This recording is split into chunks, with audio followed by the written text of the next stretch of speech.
कहा। जब तक आप इस बात को नहीं समझोगे कि जब तक विधानसभा के अंदर, सांसद के अंदर, प्रधानी के अंदर, पीडीसी के अंदर जो भी संवैधानिक प्रक्रिया है उत्तर प्रदेश और देश को चलाने की, उसको समझने की आपको जरूरत है। अगर उसमें आपके लोग नहीं होंगे तो आपकी कोई बात उठाने वाला नहीं। जहां पे आपके लिए कानून बनते हैं, आपका विकास होगा कि नहीं होगा, आपके क्षेत्र में नाली खड़ंजा बनेगा नहीं बनेगा, आपको रोजगार दिया जाएगा नहीं दिया जाएगा, आपके क्षेत्र में स्कूल होगा कि नहीं होगा, अस्पताल होगा कि नहीं होगा, इस पे बात करने के लिए एमआईएम पार्टी के लोगों को वहां तक पहुंचाने का काम आपको करना पड़ेगा। और जब तक आप इस काम को नहीं करेंगे तब तक आप, जो कहावत कही जा रही है कि अब्दुल दरी बिछाएगा, अब्दुल दरी बिछाएगा, असदुद्दीन ओवैसी के नेतृत्व में अब दरी बिछाने का काम उनको करना पड़ेगा। जो हमारा वोट लेकर करके मुख्यमंत्री बनते थे, सांसद बनते थे, विधायक बनते थे और हमारा खून चूसने का काम करते थे,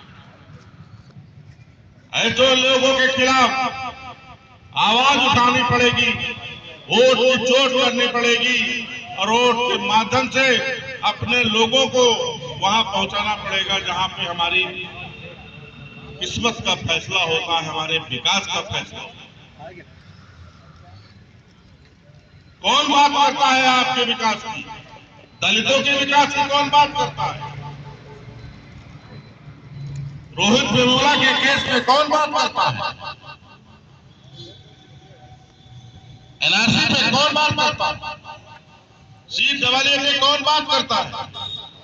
बॉब लिंचिंग पे कौन बात करता है?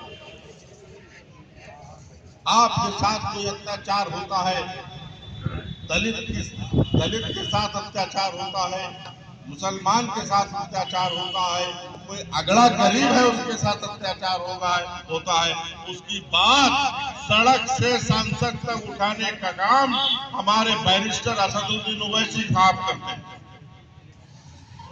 जब वो आपकी बात करते हैं, आपके विकास की बात करते हैं, आपकी शिक्षा की, रोजगार की बात करते हैं, आपके साथ अत्याचार ना हो, शोषण ना हो, तो वोट आप समाजवादी पार्टी को देंगे? किसको देंगे भाई? अगर आपके खिलाफ कोई अत्याचार, शोषण हो रहा है, उसके बोलते हैं असदुद्दीन ओवैसी साहब, तो वोट किसको मिलना चाहिए? कौन कौन देगा ओवैसी साहब को? तो इसलिए मैं कहना चाहता हूं कि आपके बीच में तमाम ऐसे लोग आएंगे जो कहेंगे कि हम आपके बहुत हितैषी हैं, हम आपके साथ कंधे से कंधा मिलाकर चलेंगे और बाद में जब आपका काम पड़ेगा तो आपको लालीपाप देने का काम होगा। क्या उत्तर प्रदेश की राजनीति में माननीय अखिलेश यादव जी को नहीं दिख रहा कि मुसलमानों के साथ अत्याचार हो रहा है? क्या आजम खान के साथ जो अत्याचार हो रहा है उसमें एक शब्द बोला उन्होंने? क्या बॉम्ब लिंचिंग हुई, अतहर को मार दिया गया, पहलू खान को मार दिया गया, तमाम मॉब लिंचिंग हुई, तमाम तरीके से हमारी मजारों को ध्वस्त करने का काम किया जा रहा है, हमारी मस्जिदों पे भगवा झंडा फहराने का काम किया जा रहा है, हमारे मदारिस नहीं सुरक्षित है, हमारी बहू बेटियां नहीं सुरक्षित है, हमारा हिजाब नहीं सुरक्षित है, तो कब जागेंगे आप? जब तक आप जागेंगे नहीं और अपने हक हुकूक की बात नहीं करेंगे तब तक आपको वो चीज नहीं मिलेगी जो और लोगों को मिलेगी। कि जो लोग सत्ता में आए और सत्ता में अपने आप को मुख्यमंत्री बनाया, अपने को विधायक सांसद बनाया, वहां पे अपने लोगों को भर्ती किया। यही मुलायम सिंह यादव की सरकार थी, 48,000 सिपाही की भर्ती निकली, 35,000 लोगों को लगभग यादव बिरादरी लोगों को नौकरी देने का काम उन्होंने किया। जब आपके बीच में MIM के लोग बैरिस्टर असदुल ओवैसी के सिपाही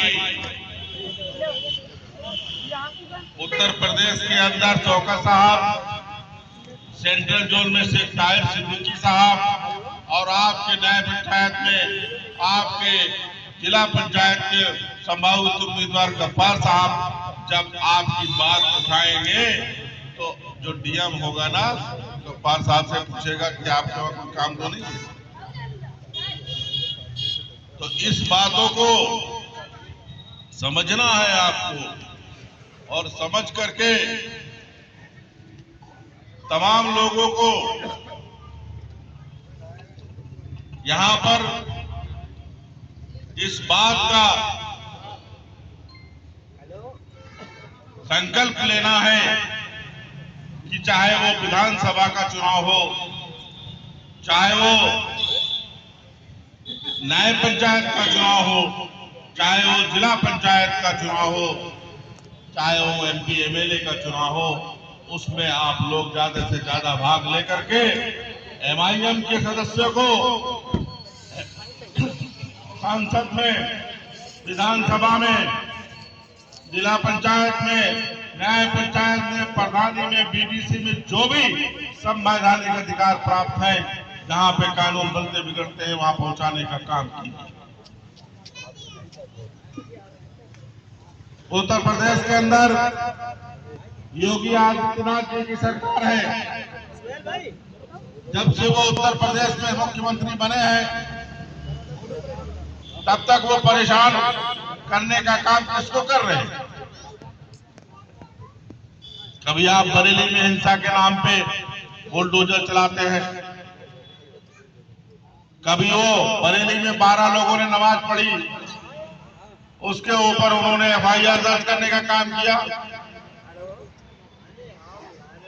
आप तो खुला तांडव कर रहे हैं, आप हमारी मस्जिदों पे चढ़े जा रहे हैं, आप हमारे घर के ऊपर झंडा फहरा दे रहे भगवा, आप मस्जिदों को गिराने का काम करेंगे। अभी देवरिया के अंदर एक मजार को गिराने का आपने कहा आदेश दे दिया। कौन से गांजे के नशे में रहते हैं? देश के अंदर संविधान है और देश संविधान से चलेगा, आपकी डिक्टेटरशिप से नहीं चलेगा। हमारे बीच में लखनऊ जिला के अध्यक्ष सलमान मंसूरी साहब आ गए हैं और उपाध्यक्ष रईस साहब भी आ गए, हम उनका स्वागत करते हैं। आने वाले दिनों में जिस तरीके से बिहार में हमने 5 सीटें जीतने का काम किया और समाजवादी पार्टी, बहुजन समाज पार्टी के तो लोगों को खुजली होने का काम शुरू हुआ। इसके बाद हम बंगाल 2026 में बंगाल में चुनाव लड़ेंगे। इंशाअल्लाह ताला वहां कामयाबी अगर मिलती है तो पूरे देश के अंदर एक इंकलाब आ जाएगा। उसके बाद 2027 में अगर उत्तर प्रदेश में आपके 5 से 10 विधायक आ गए ना तो पूरी दिल्ली की तक खिल जाएगी।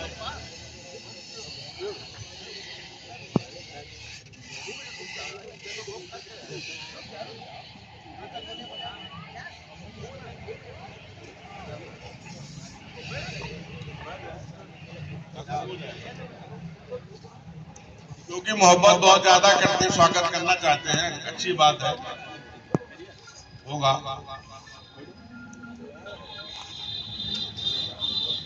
मैं 2 मिनट रखूंगा अपने, उसके बाद जो सत्ता की चाबी है जिसके पास होती है उसी के काम होते हैं।